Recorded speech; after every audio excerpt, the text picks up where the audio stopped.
But game number 2 is now starting up.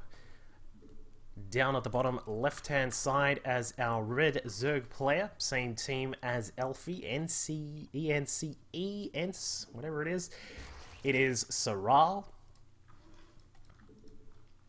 And his very, very strong opponent across at the top right-hand side as our blue Zerg player. Of course, playing for EG, it is Jaedong. Or JD, of course. Like, I know everyone... The funny story about Jaedong is that he couldn't use his full name because Dong wasn't allowed on SC2, and I find that just absolutely hilarious. But anyway, so the Finns in the chat, who's do we think that Serral can bring this back? I mean, this is a little bit more of a macro map. We'll hopefully get to see some macro come out of the young Finn Zerg player. But I mean, it's, you know, it's a tough opponent. Jaedong pretty damn good at this game. I mean, he's been good at the other game for quite a while, and now he's come across to this one. So we'll see what happens. Of course, big shout out to the sponsors of Dreamhack. We've got ISO and also Logitech, and then Kingston HyperX and Twitch. Just some of the wonderful sponsors for the Dreamhack events. Of course, always, you know, if you can, if you get a second, jump onto... you know, jump onto Twitter or the Facebook pages of the sponsors and just say thank you for sponsoring Dreamhack, just because it always is good to let them know. We always want more sponsors for esports because that's how we get things bigger.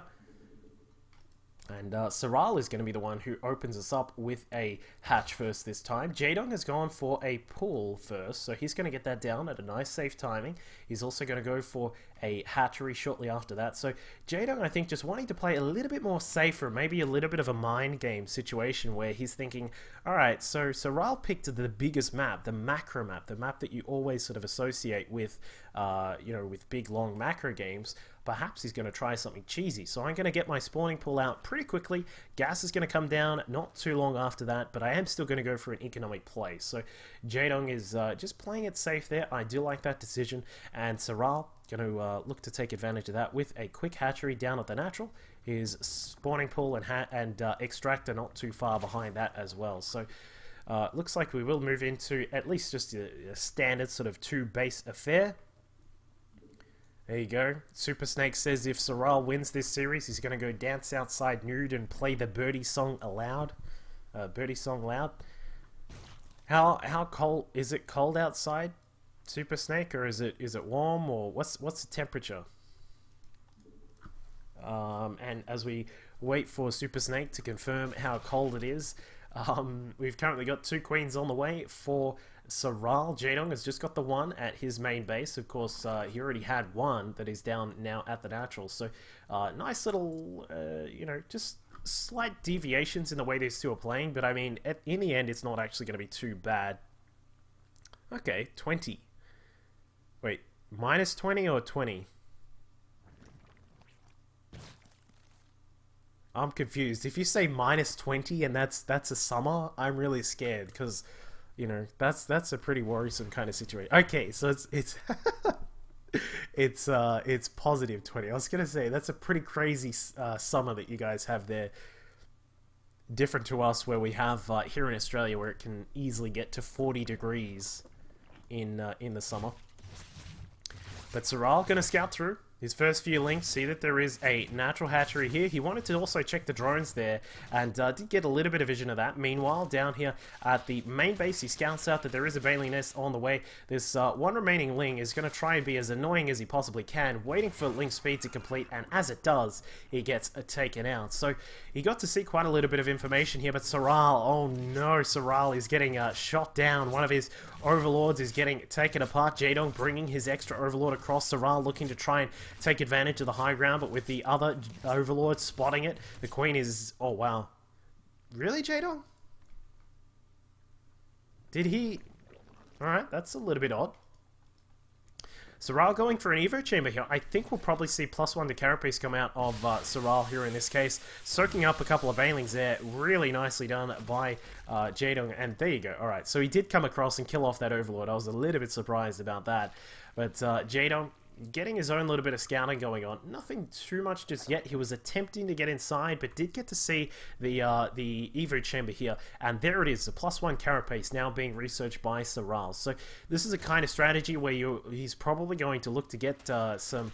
as we can see, he's going to get a few more drones out, maybe a couple more rounds of drones, but the +1 to carapace really helps out with defending against, well, not only defending against Baneling attacks, but also being offensive, which is probably what we're going to see out of Serral here, is wanting to go on the offensive against his opponent with the +1 carapace, whereby his links can survive a Baneling hit. A single Baneling hit, they will be able to stay alive for a little bit longer there, which really helps out in fights. As we can see, Jaedong forced to run back for the moment, but back at home, Jaedong is getting a Spire started. So he's going to go straight up to the 2-base Spire play. He's got a total of 50 drones, so he certainly has the economy for this kind of play right now, but will he be able to defend against the incoming Ling Bane attack from Serral? And with the +1 to carapace, it's really going to help Serral in this venture to try and kill off Jaedong. But the question is it going to be here in time? Because Jaedong is getting a little bit of defense out and his 3rd base is on the way.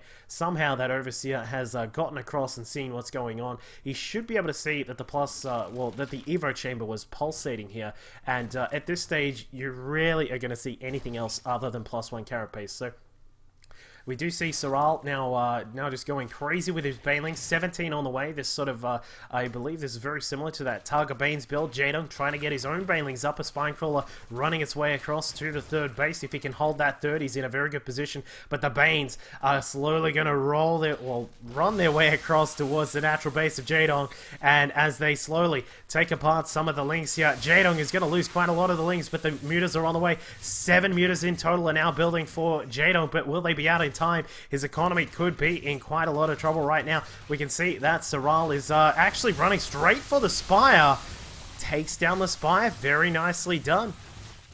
But, I mean, there are eight mutas now coming up, but Jaedong, he's lost a few of his drones. We can see that he did, he lost 1 drone, but Jaedong, is he going to be able to save the day with these mutas? The first 8 of those mutas are now out. The 3rd hatchery does go down. We'll probably see Serral just continually send out these links while he gets his own Spire up and running back at home, because if he can keep the pressure on Jaedong and take out some of his economy, then he may be able to buy himself some time to either get some Spore Crawlers up for defense or be able to get his own mutas out, which may be what he's aiming to go for. But back at home, 5 Spore Crawlers on the way. He's got quite a lot of protection here. Of course, keep in mind that Spore Crawler is now 3-shot Mutalisks. They're so strong. Or is it 3 or is it 4? It's one of those numbers there. But as we can see, continuing on these attacks, this is what you really need to do. If you're very far behind your opponent in the muta count, or you don't have your own mutas at all, you need to buy some time. You need to make sure that these mutas are staying inside your opponent's space. They're not coming towards you. So that's why we see Serral just constantly sending his lings inside the main base, just trying to make sure that these mutas stay far back from where they actually need to be. So Serral playing that out very cleverly. Back at home, he is investing in an infestation pit, so he is going to have some of that available. And it looks as if we will see if he's able to get those infestors out in time. He's now researching Burrow as well. +1 to melee attacks is on the way. The worker count, well, we've seen 7 die from Serral, so he's done a nice job with that. And he's actually getting very close to Jaedong's drone total. So he's doing a pretty decent job at putting this pressure on Jaedong for the moment. But these mutas will be able to control the map for the most part. And it looks as if Jaedong is going to be able to try and hold all of this back, but more lings now morphing in. Well, they've already morphed in. 7 roaches now on the way from Jaedong. He's going to switch it up. He's going to go into the roach tech here, +1 to missile attacks, roach speed also on the way. The 8 mutas from Jaedong now going to try and have a quick look inside the natural base. They did see these Spore Crawlers here, so there is no way they're going to really be able to do too much damage there. You need something like 10 or 12 mutas to actually kill off Spore Crawlers before they sort of make the fights inefficient. So roaches are now out for Jaedong. We are going to move into at least a 3-base situation here for Jaedong, but he's going to take a 4th hatchery as well as this 3rd up here. So he's really going to try and kick in his economy. He does have the +1 to weapons or the missile weapons almost done. Roach speed is also on the way. 7 more drones being added in for Jaedong. So he's going to try and just kick up his economy here. And yeah, I was going to say Serral is going to need to look for some kind of sneaky play. He's gone for a Nidus network. We've got a lot of queens out here at the natural as well. And you know, if he can somehow get this up, how is he going to... Okay, the Lings are going to be the ones who want to get that Nidus network set up. And if he can get it down, then he may be able to get some get some really good damage done. But the problem is that Jaedong is going to be well aware of what's going on. He's going to be very sort of perceptive. And he's going to try and make sure that these Lings do not survive too long, because now we can see that an Overseer is on the way. You can guarantee that this guy is the one who is going to try and set up that Nidus Worm, as we can see that Serral is really getting his forces together. Lots of Lings, a few Infestors also here as well, and there it is. In fact, it's the Lings that set up the Nidus Worm just across at the opposite side of the map. We'll hear that magical sound in just a second, and Jaedong's going to hear that, and he's going to have to be very careful with his defense here. We can see that Serral is going to have to deal with an attack at the front. Jaedong hearing that sound, and it looks like he's just going to go in anyway. Another Nidus network is being built at the top of the ramp here. An interesting investment there for Serral. But as we can see, the Infestors and the Queens outside trying to defend. And if Jaedong can take out that Nidus network, that would be pretty damn good. Serral throwing down a couple of transfuses to save the day. Very nicely done. And 2 Nidus Worms out here. Unfortunately, it looks like Serral is going to have a little bit of trouble, because now well, actually, the fungal growths are pretty decent, but Serral just doesn't have the power to compete with all of these roaches. Sure, he's got some fungal growths, and they really help out. The Queens, great work at dealing with mutas, but there are so many roaches here. 166 supply, and there is a GG.